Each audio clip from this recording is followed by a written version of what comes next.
Marquise here at the IMG Studios here in Houston, Texas. And man, what a crazy day. Pro Tools updates. Oh my goodness. Universal audio updates. Let me tell you, when these updates are happening, your whole system just wants to be difficult. So I was like, Lord, not today. Not up in here. So God is good. As you see, we are back on the air and ready to go with Pangea 2. Man, what an amazing response. You talk about food for thought, man. Just really getting people to look at the Bible and what's been right in our face the whole entire time. Really amazing key points about the Tower of Babel, which people overlooked. And I always do, because it's not a verse people read a lot, that we were all one people with one language, and how our pride and our ego highly disappointed the Father. And so his solution was like, since you guys can't come together for good, I'm going to change your language and separate you and disperse you amongst the earth. And forever did that change the landscape here on this planet.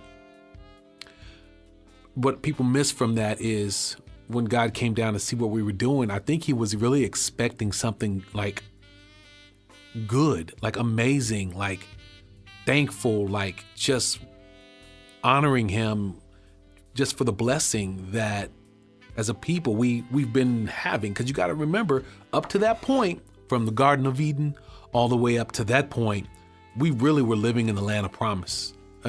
Things were happening here and there, but the landscape was still pretty much rock solid. So, when we talk about Pangea, people they call it, non-believers call it, it's a lot of different names that people call it. Supercontinent, Pangea, and a couple other names I've heard. But what I stress to people is don't get caught up in semantics. The reality is, yes, the Earth was different millions upon millions of years ago. There was a supercontinent. No one even fights that no more. Just science, earthquakes, storms, everything that's happened over millions of years has changed the landscape.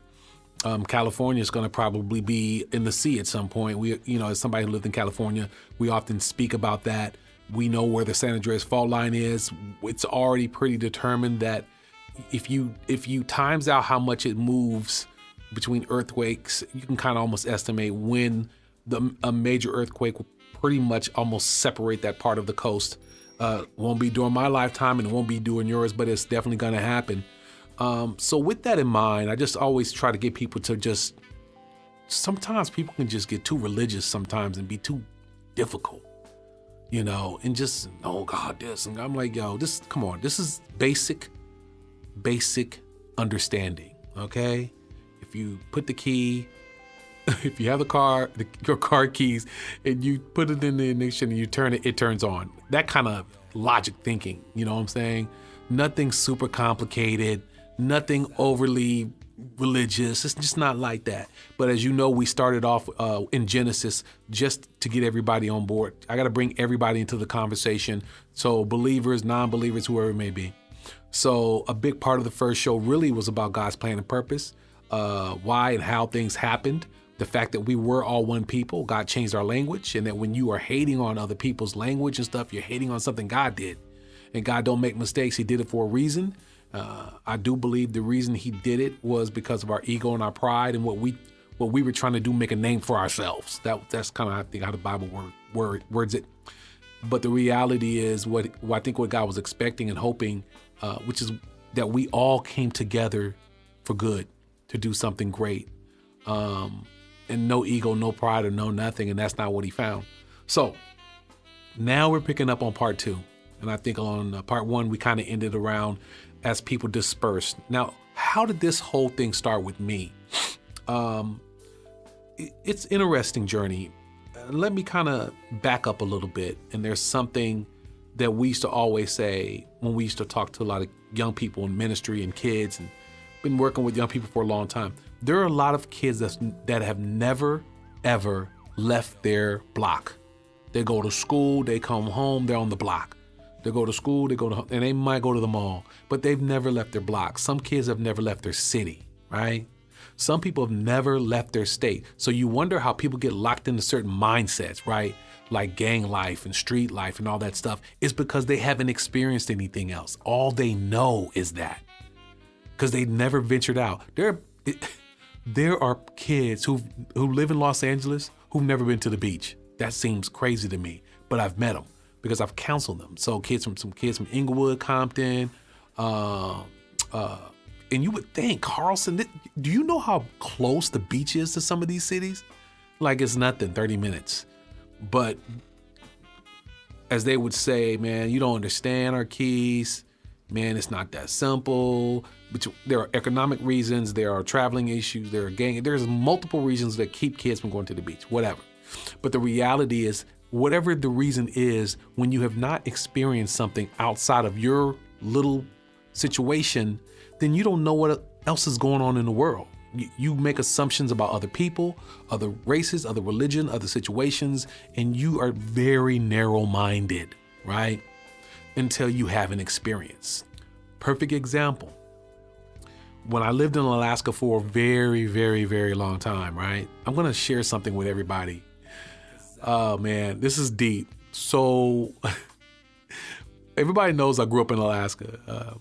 I was born in Texas, born in Lubbock, and got to Alaska when I was 5. My grandmother raised me. So I lived pretty much from 5 on. I had a short stint in HP, Hunters Point, San Francisco, which is why I have this connection with the Bay Area in multiple ways. My mother decided to come back and get me, and that was a bad decision. I can't even spin into that, but I ended up going back to Alaska. When you live in Alaska during the period that I lived in Alaska, let me explain a couple of things to you. First of all, there wasn't a lot of black people up there. Okay, that's number one. Number two, Alaska is very secluded. We call everybody else the lower 48. That's how far away we feel. That's how disconnected. Our radio stations came on at 11, our black radio stations came on at 11 p.m. There was no daytime. There was no cable. Cable came in much later. We were very isolated. So anything that we got new, right? Anything that we was doing was always late. I'm saying, like, we were in a time warp. So when military people would basically kind of catch us up. So if people from New York came, they brought mixtapes. The radio station would try to keep us up on stuff. But the reality is, a lot of things we were just late on. We just didn't know. You know what I'm saying? So everything that was street culture back in them days we were behind in. You know what I'm saying? Like, yeah. So check it. So when I started realizing things were different is when I started playing basketball and traveling outside of the United States. Okay. So first of all, let me just say this. Right about when I was 13, my grandmother kind of had just had enough and needed a break and sent me to Houston, Texas, right during the Phi Slamma Jamma era. Yo, let me tell you, that changed my life. That exposure to Houston and Clyde Drexler, Akeem Olajuwon, I think with Michael Young and whoever else was playing on Houston at that time. I'm talking college, not the Rockets yet. You know what I did my whole summer? I wanted to learn how to dunk. I wasn't dunking yet. I think I was 13 and I was obsessed. I saw a poster of Clyde Drexler gliding through the air. I had to be him. I had to jump from the free throw line, and I spent my whole summer doing that, right? By the time I went back to Alaska, I was a beast. They didn't even know what to do with me. I was trying to jump from the free throw line and dunk.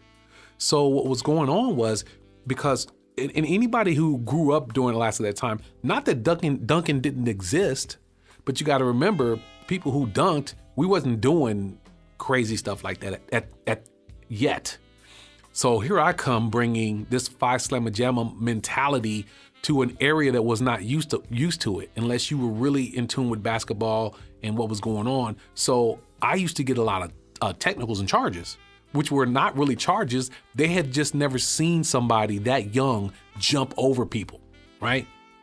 That's what happens when you're exposed to something that you've never been exposed to, and you integrate that into yourself. So now I'm a hybrid. I'm like a beast on the court. I'm known for dunking on people, and I was obsessed with it, right?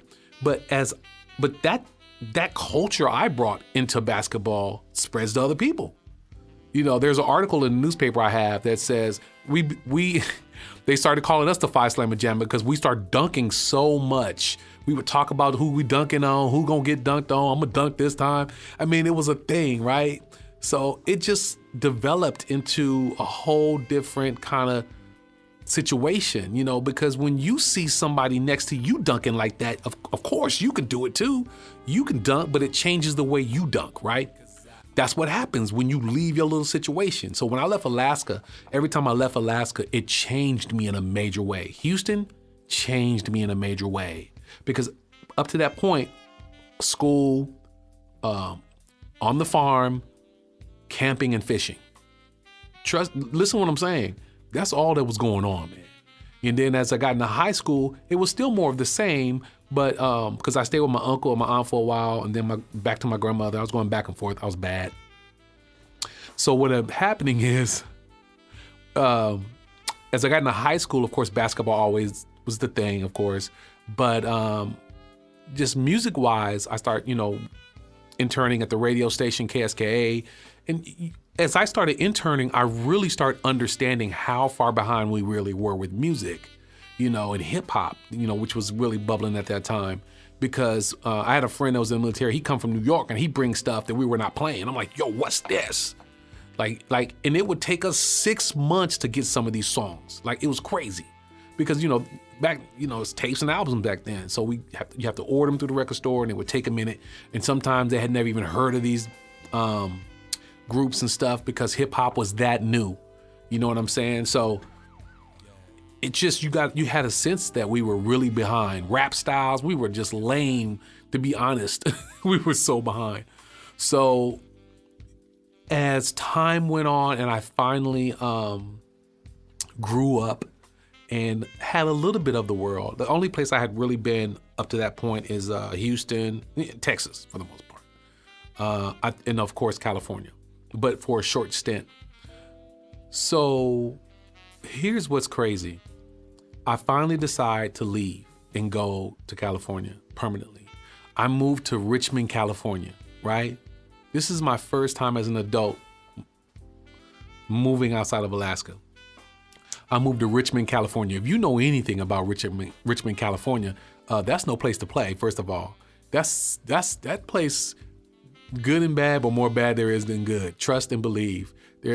I'm pretty sure a lot of the older people would say back in the day it was a great place to live, but for whatever reasons, Richmond changed in a lot of ways and became just riddled with prostitution, drugs, violence, and stuff like that. So crack had really came in and devastated this city.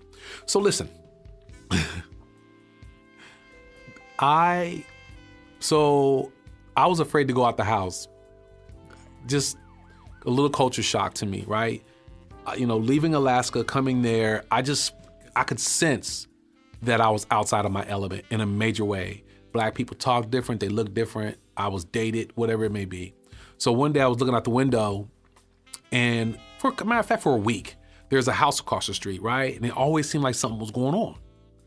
So I said, I asked my aunt, I said, yo, I think I said something like, yo, can I go next door? There's some kind of party going on.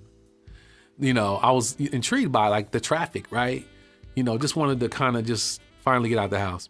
So she said, boy, that's a crack house. You can't go over there. And I said, what? Looking out the window, I said, Auntie, I don't see no cracks in the house. Do you understand what I'm saying to y'all people? Auntie, I don't see any cracks in that house. That statement in its own self should tell you how much time, how being separated from certain situations, how foreign something can be. Because she was telling me it was a drug house, and the reference was so foreign to me that I related it to cracks being in the house. Not just imagine if I never even asked her that I just went over there. Cause just imagine that conversation could have went a lot different. So of course, what did she say? I'm sending you back to Alaska. You're never gonna make it here. You're gonna get killed here. You have no idea. I could just see the bewilderment in her face, right? I'm sharing this with you in a snapshot of a week, not millions of years, not 100 years, whatever it may be, but just how 19 years of being outside of a certain situation in the lower 48, I was not prepared. First of all, just for the fact that when I started working at Hilltop Mall, nobody believed I was black. That was problem number two. I was very light skinned, no exposure to the sun, and I was paranoid about it. So on my breaks, I was laying out in the back mall, there's the trash areas. I would take this big towel and lay out and try to get dark. But because I hadn't had exposure to sun for long periods of time, my tans wouldn't take. I'd burn, like white people do. And it depressed me, like, man, no one's ever gonna date me because I look like a white boy. In my mind, that's what I was thinking. But I just looked Dominican and Puerto Rican, and just really basing it off of my friends who were Dominicans, Puerto Ricans, there was a lot of similarities. I had light eyes, I was very light skinned, and are you mixed? Are you this? So that realization that I'm different based off of where I come from and where I live, right? And, but I was big. Now you gotta understand something. I also grew up on a farm. So most of the time I'm twice the size of people my age. That's why I was a beast in basketball. Me and Keith were like killing them because we grew up on a farm every day, getting up at 5 o'clock, chopping wood, picking up 2 buckets of coal and doing things that average kids wouldn't do every day. Field work, animal work. We did that from junior high I think at the end of, went to Clark Junior. I'm thinking real quick, hold on with me. Pretty much junior high through high school. So by the time basketball kicked in, trust and believe, you didn't want none. I'm twice as strong as you are and twice as big. I was 6'2", I think, when I was a freshman and didn't grow another inch. I was pretty upset about that. Keith was like 6, he grew like 4 inches or something like that. 6'5", I think he is now. What up, Keith? So, you have to understand that's a short period of time, and look how it impacted me, right? Just feeling out of place, man, you just want to go back to Alaska, you know what I'm saying, where you fit in. I share this with you just for the fact that in our time of written history and everything else, you have to understand millions of people have had this same experience in different ways, right? That's what happens when you migrate someplace. You go someplace foreign. If you've never, ever been outside of the United States, you have no clue what's going on this planet. If you think the media and TV is giving you factual stuff, good luck with that. They give you what they want to give you. Entertainment value. Now you can watch some National Geographics, that's pretty decent, and some of these other Discovery type of channels, and that'll open you up. But if you think watching it on TV and seeing it in person is the same thing, absolutely not. So now bring this to say all of this. How did this whole Pangea thing started? I heard about Pangea in the supercontinent way back in high school, but it was a vague reference, and it was supercontinent just through history of science and learning about the Earth and plates and movement and weather, and it was not rocket science. I just never thought of it. Like, what does that have to do with me? So what really got me on this move was going to Japan, right? And learning about the Hata tribe, how a tribe from Africa, most likely Jewish or Christians fleeing persecution, traveled through the Silk Road to Japan. How a tribe that is not even native to that land completely changed this country. Japan is what it is today because of this tribe. The Hata tribe brought religion. Shintoism is probably credited to them, along with a whole bunch of other things that this tribe did, and that the emperor tried to kill them and forbid people even speaking about them. That's how big of an influence that they had. But from that, it made me wonder, why did they travel? That's why I learned about they were being persecuted. Their mannerisms, things that they did. There were a lot of nuances about the Hattai tribe that I wanted to know. So for 7 years, every time I went there, as Pastor Mari would talk about the Hattai tribe and their place in history within Japan and possible link to the Bible and all sorts of things, it amazed me of how much stuff I did not know about other cultures. You know, that if a culture could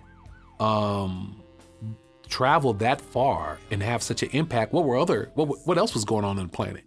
And that made me start reading back in Genesis and understanding how God created the earth, Adam and Eve, and all the way up to everything in between that, all the way up to the Tower of Babel.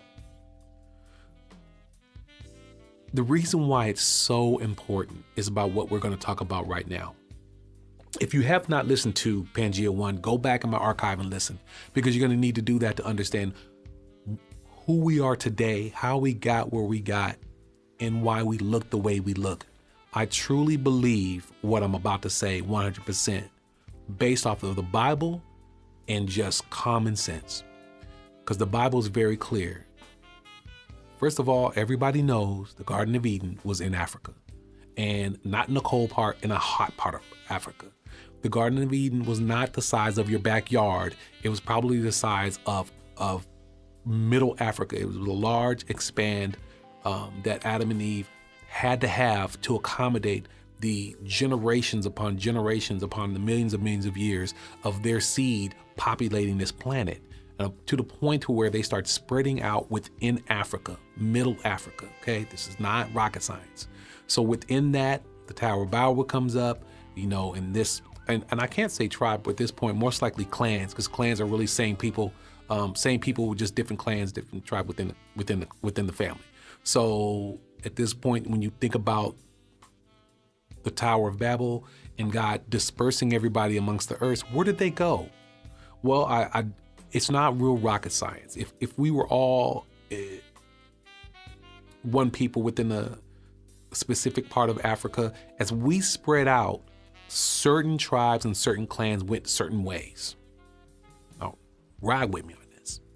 First of all, I want you to understand something about Africans. Now, when I say Africans, I do mean all of us, but now I'm talking about very specific, in your own mind type of Africans, the dark-skinned Black Africans. There's a reason why, what I truly absolutely believe is that during that period of time that the dark-skinned Africans pretty much ruled this planet. They were in charge. They lived in the land of plenty. It just was what it was. Now, am I saying that everybody was that dark? No, I do believe we were all of color. I don't believe there were no white people at that time, because we all came from a very densely hot, humid place. We were all people of color. There might be some slight differences here and there, but we know who our father and mother was, so we know where we came from. But during this period of time, I think a dominant tribe existed, and they pretty much, anybody that wasn't riding with them, I think between what I've learned about tribes, war, and everything else, everybody spread out even more. So you figure it like this. You've got what you call now your native tribes, your first people, that means South Americans and North Americans. I count them as one tribe. And within those tribes, many clans. You got your African tribes, and that means the people like your real African Black type of tribes. You've got your Asians, you've got your, and the Asian tribes are mightily vast. You have your Caucasian tribes, which at the time were not Caucasian. I'm going to talk about that tonight as well. So you've got all these different tribes, and most likely tribes that may not even be here anymore, just died off, didn't make it, whatever it may be. But I don't want to make it complicated, so listen. So it's obvious that, let's start with the Native American tribes. It's clear that this tribe crossed east, went east, listen to me, went east through the supercontinent. At the time that part engulfed South America. You can freely cross. You got to remember, this is a supercontinent. There is no water separating you. You can go where you want to go. Okay? It's just there's nothing stopping you. So this tribe went east, and they basically landed somewhere in South America. And from that tribe, all of the tribes came out of. And because you have to understand something, let's just deal with them. I'm not going to talk about anybody else. With this tribe, just like any other family, there's too many, it gets too populated, too many people, and people have to spread out. People have to move. There's not enough resources to feed everybody, to house everybody. So you have to spread out even more. So within the tribe within South America, that's why there's so many Native Americans between southern South America all the way up to northern North America, that pretty much all kind of look the same. You can put them all in the same room, and that's one family, one tribe of people, right? Now, you can't count, there was no Spanish people. Spain hadn't even conquered. Sometimes you guys think so short of time that you don't even factor. The only reason you speak Spanish today is because Spain. If Spain would have never showed up, you'd be never speaking Spanish. The only reason a lot of us speak English is because English showed up. You get what I'm saying, right? You got to know enough about your own culture to recognize something, You speak Spanish, but let me help you out. If you look at what Spain did when they came to South America, that Spanish you speak comes with a lot of blood. You understand what I'm saying? The Spanish that you're speaking, that your ancestor paid the cost for that. You do know that, right? If you don't, man, you need to do your own history. I should know more than you. I should know how they pretty much try to decimate the male population in a lot of tribes and integrate themselves and completely change the DNA of those tribes by impregnating the women of those tribes and having offspring. That's how you think you look light-skinned, how you think your hair is straight, how you think all those things exist, okay? I'm just saying, just trying to, there's some of you people out here that you think real small, you don't know too much. Oh, I can't believe Arkisa said that. Yes, but that's too far up in history. That's written history, and we're way beyond that. So now within South America and North America, we've got a tribe of dark-skinned Native Americans living and existing. And we know that's true just because within written history, they were a lot darker as well, just as photography, writing, drawings, and everything else come about. But we're talking millions of years back, right? So they had to spread out. And they had to spread out for all the reasons I said: population, resources, and also infighting and war. You don't like the way somebody's doing something, you move your tribe farther 100 miles up and you don't ever want to speak. But then as they get bigger and bigger, you have conflict because now you're fighting over the same territory. People, this is not rocket science. You go through any book and you learn about infighting within the same culture. Everybody has gone through it. Every culture has gone through it. If you don't believe it, ask the Scottish and the Irish about the English and see how they feel about it. Sometimes people, you think this stuff is not important, but you have to understand why it's important when it comes to our future, right? So now we have this is, remember, millions and millions of years ago. So now we have pretty much all of the supercontinent as one place, right? Pretty much the South America and North America is dominated by dark-skinned Native Americans, and you can slide some Africans in there too, because history has shown that there are areas within South America that looks like it may have been visited by Africans, which is probably the case. It's not even rocket science, because if it's free travel, you can travel where you want. Now, when you start going within Africa, you got to remember, people, back then, a lot of how people look today is not how they looked then. Why, Arkis? Because you got to remember, people were conquered, people by other cultures, other countries, cultures, whatever it may be, and mingling and having kids within different tribes, whatever it may be. There are a lot of things that cause that, but let's just say, as of today, one of the number one reasons why people look so different is because of colonization. Okay, so you just got to know a lot of that plays into it between France, between Spain, England, and a couple other people going to isolated countries at the time and coming into those places, colonizing them, and then doing what they do. Of course, things are going to start changing. Okay, I don't look the way I look. I already know my DNA, and there's a good chunk of white in me. So that didn't get there by some magical thing. There was things that happened. Now, I don't want to digress, but listen. So now we talked about them. Now we talk about all the other cultures that had to spread out. Now listen to me. The reasons why I say that the Africans, for the most part, were dominant is if you look at history, Africans were definitely back in the day a warring tribe. Every tribe seemed to have a gift or something that they did specifically.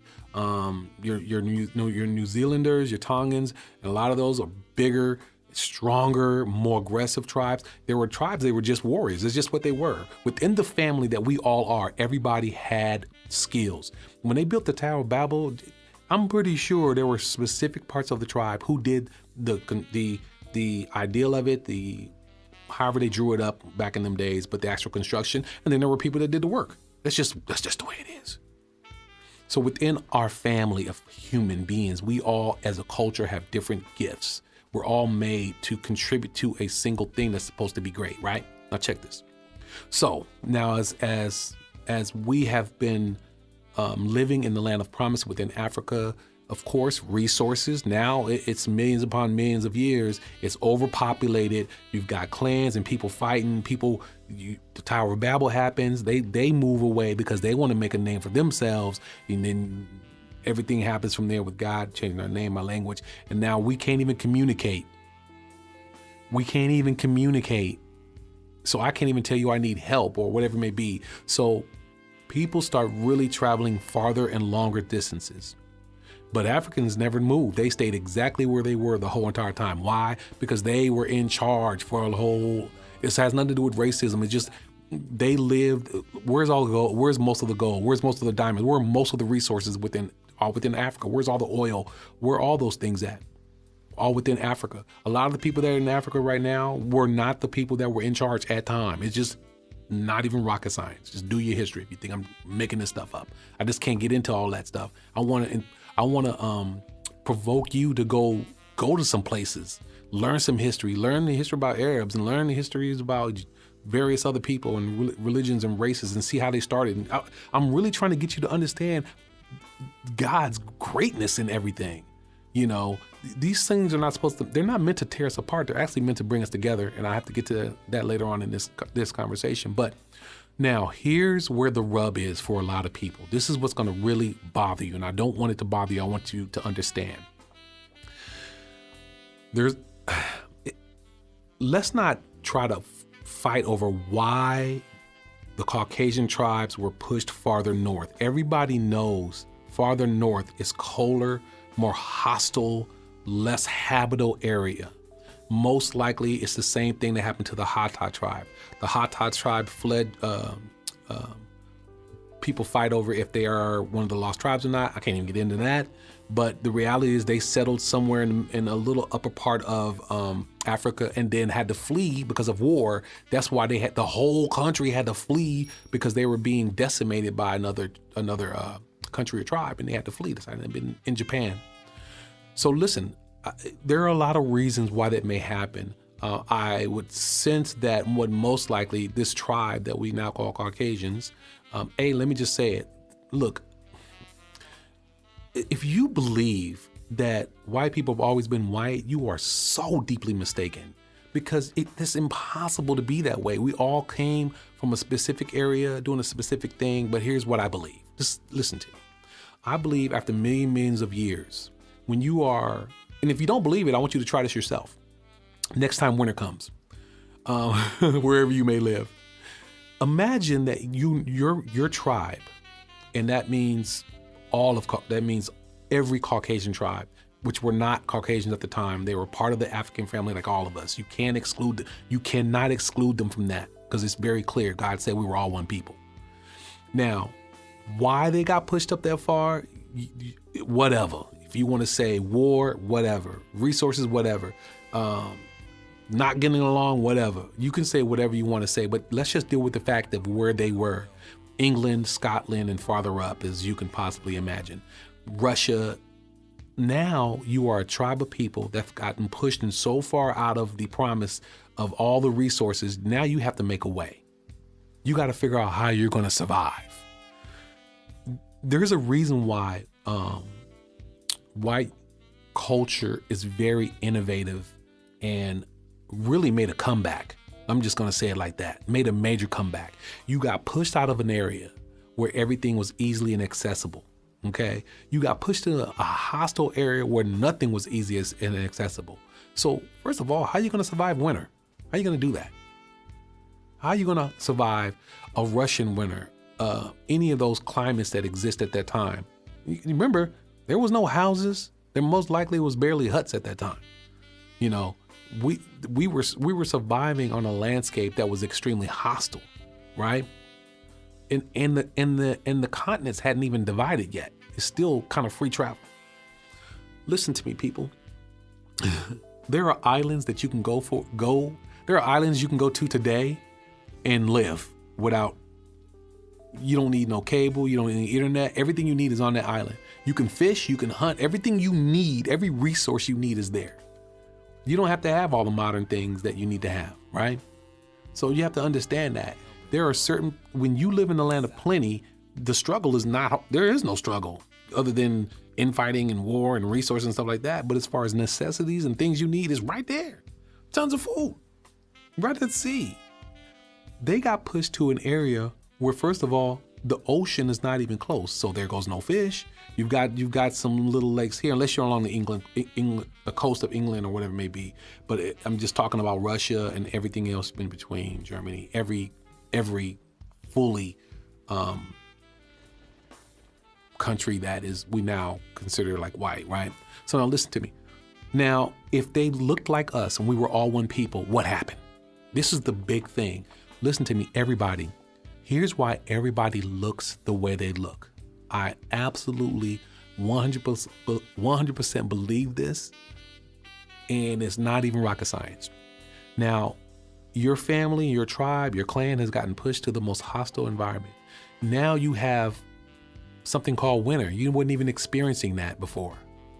This is a cold that kills people. I'm pretty sure millions of people died during that migration up north. And it didn't happen in the migrations for every culture, every clan, every tribe didn't happen in a year, 2 years. We're talking millions of years of movement, people. People gotta don't think small. It takes millions of years for us to be where we are now, not hundreds. Bad things do happen in 400 years of slavery, blah, blah, blah, blah, but that's a drop in the well, people. That's a drop in time.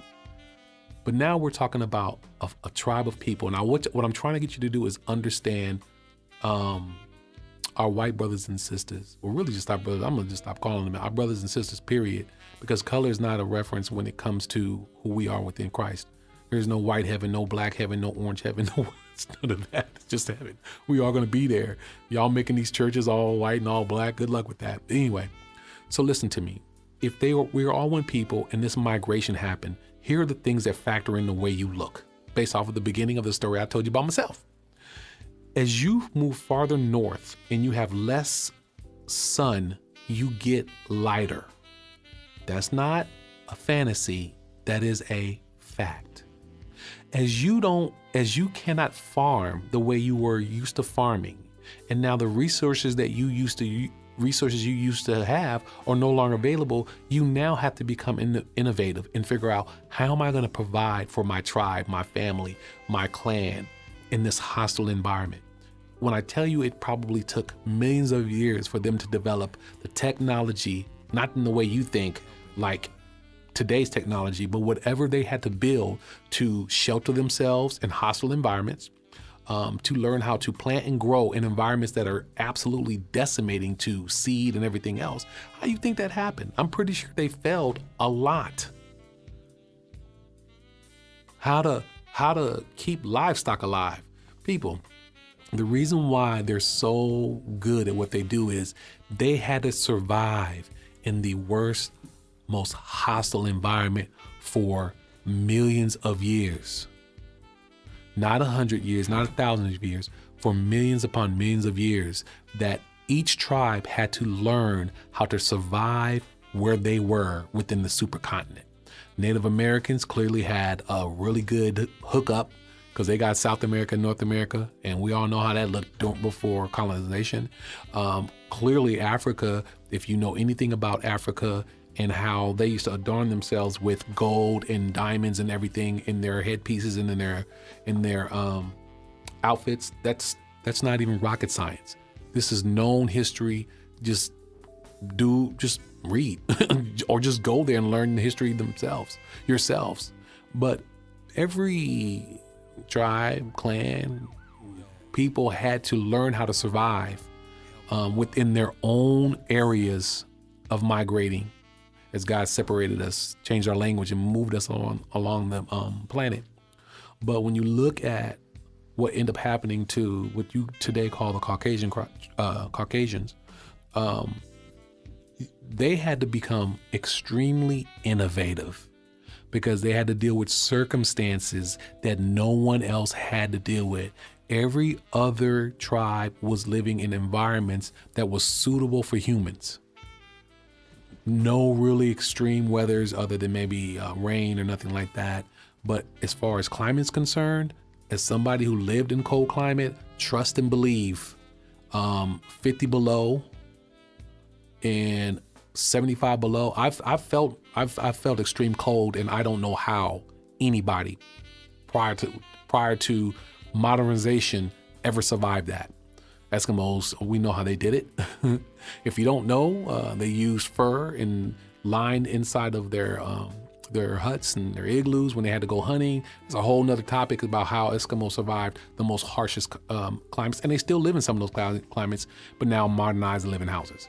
But what I'm saying to you is I'm trying to get you to understand a people, not in present time, but how they got to where they are. So now we're talking about millions of years of living in the most hostile climate where they have to invent things to survive. How much inventing do you have to do if you live on a paradise island where the food is readily available in the sea and on land? Matter of fact, if you watch any of the documentaries from tribes in South America, they still use they blow the darts out with the poison on it. They still do that today. That ain't, they had to figure that out. It didn't take a whole lot. They didn't need guns because that worked fine. Some of these tribes still use basic fishing. It's not exploring the world and understanding the world. You can really see technology has not grabbed everywhere. You know what I'm saying? But everything that we know as technology, a lot of it comes from the African region. We have a lot of scientists and different things that came from Africa, but a lot of stuff also came from Europe. As we know, Europe at the time was not called Europe. It was just whatever it was called during that period. No one knows because no one existed, but the reality is we all know they were there. They had to create all of this technology I'm gonna call it technology, inventions to survive as a family, as a clan, as a tribe. Now, if it took 19 years for lack of sun to change the way I look, what do you think millions and millions of years of less sun, different diet, different food, different everything, what do you think that's gonna do? It's gonna change the way you look. It's gonna change your hair. It's gonna change your skin. It's gonna change you as a tribe, as a clan. You're gonna look different. It's just the way it is. When we're all mad at each other and hating on each other, we're mad and hating on each other for the wrong reasons. You don't see the blessings in that. Now here's the thing you need to take from all of this. All of these things that have happened to every tribe, one family, all of us, the thing that's sad about it is we all survived, but what did we do with the thing what did we do with the survival, right? What did we do with it? So God blessed us all to be prosperous. Different tribes have been prosperous at different times, let alone if it was the Aztecs, the Mayans, whoever it may be, or during our own knowledge of time. There's all these different people that we know through history that have been very successful. But what I'm telling you is, what did we do with what we learned after millions and millions of years? Because this is where God is trying to get us. So the thing you guys don't understand is, a lot of people believe that there was major war going on, which is why a lot of the tribes end up separating and going their own way. And that the fact is that when European culture started coming back to Africa, that wasn't rocket science. They already knew where everything was. You know, history doesn't really say it that way, but they show how there was this colonization that was going on, you know, but like it was something new. But the reality is that known history was already there as far as what was in Africa, you know, just between trade and everything else. Here's the thing you don't understand. When Pangea happened, when the actual 5 extinction events happened, when whatever happened millions and millions of years to separate this continent, make it what it is now you don't have free travel. You can't just get up and just say, I'm gonna go over here and go over there. That's why we all couldn't talk, couldn't communicate. Between God changing our language, the other major thing that affected all of us is separation. No free travel. You just can't go where you want to go no more. Now the continent, after millions and millions of years, is more hostile. It's harder to travel. Plagues, just weather. There are a gazillion things that completely made this planet the way it is. So now everybody's stuck where they're at. Everybody's in their own little niches, and we forgot who we were. We created our own religions, our own sense of self, our own sense of understanding, and forgot who we really were, that we were all one people. We all spoke one language. We lost a sense of God too on top of that. We started creating our own gods and all this stuff. But if you notice one thing, every culture all did it. Every culture created their own sense of God, what he was. Every culture has done that. Called them different names or whatever it may be, but everybody does acknowledge that there was a higher being. How it got that way, I don't know, and don't even want to fight over it. It's not worth fighting. But the fact of the matter is that God is. And everything that's happened, he put into motion. What God has always wanted is for us to come back together as people. To see that the things that you see are different aren't differences. They're just part of a master plan that God wants to do to heal this planet, heal this earth. Unfortunately, we took our gifts and we used them against each other. We used technology against each other. We used our numbers as far as how many we have versus you. Everything that God has blessed us with, instead of using it to help each other, we hurt each other with it.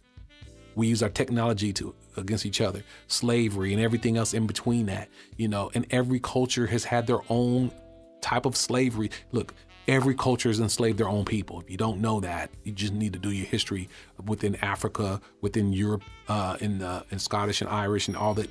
You have to really understand and not be so dense and get off your block. If you don't take anything, please leave your block. Leave your city. Travel outside your city. Just drive. Matter of fact, leave your state. Go to another state, see what they do out there. Don't just watch it on TV, because that's not true representation. Especially nowadays with fake news, you need to do more than that. You need to go and see it for yourself. Meet the people. And then once you leave your state, leave this country.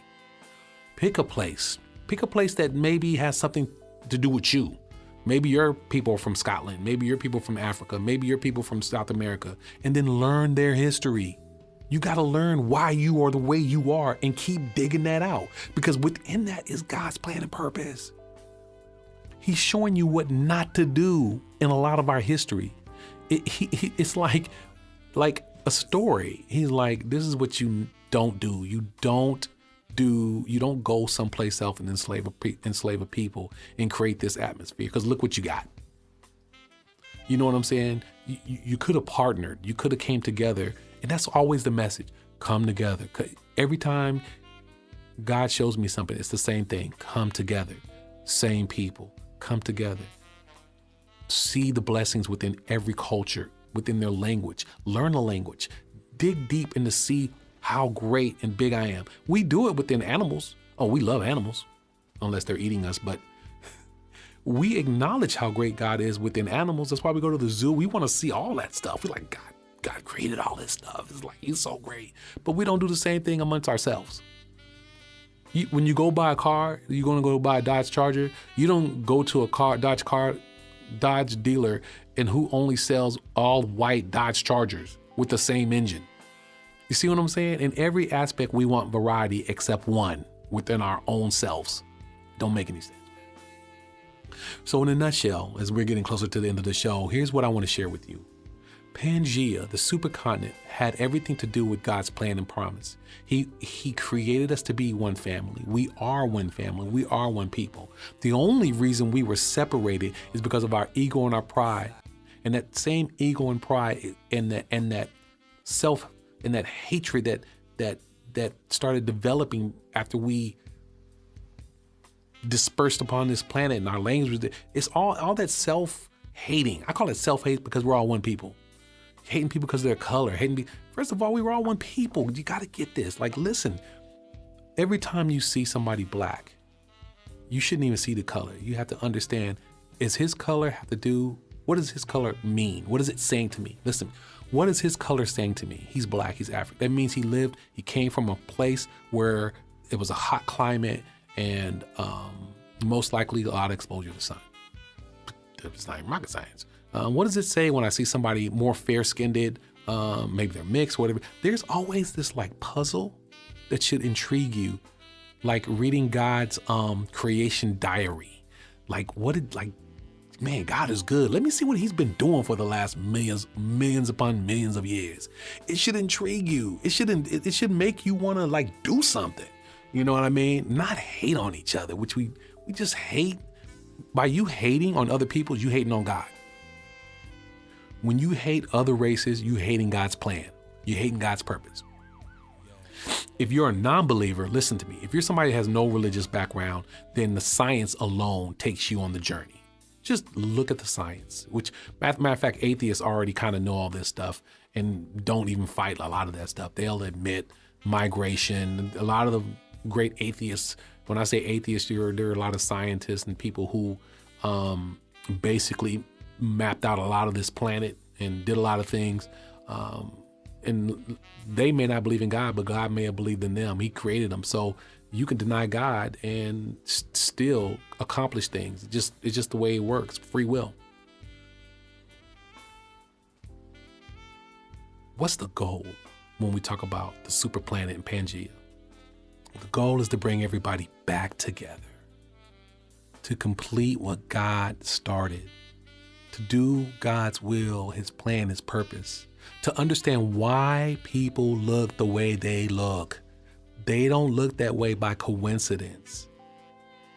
And if you don't believe it, do some experiments yourself. See what your life would be like if, let's say, your culture only eats fish. You're Athabascan or some type of Native American Eskimo or Aleut, and eat their diet for a year. See how you look. Man, seriously. All right, look. This conversation was so deep, I couldn't even play no music. I had too much to get out. It's your boy Keith, man. This is the Food for Thought Project, Pangea 2. It's so deep and so entrenched, man. I couldn't even really get into it the way I wanted to, but know that God's purpose and plan is for us to be one people. And our language differences are just all a part of God seeing how much we're going to learn to love each other. It's your boy Keith. I'm out.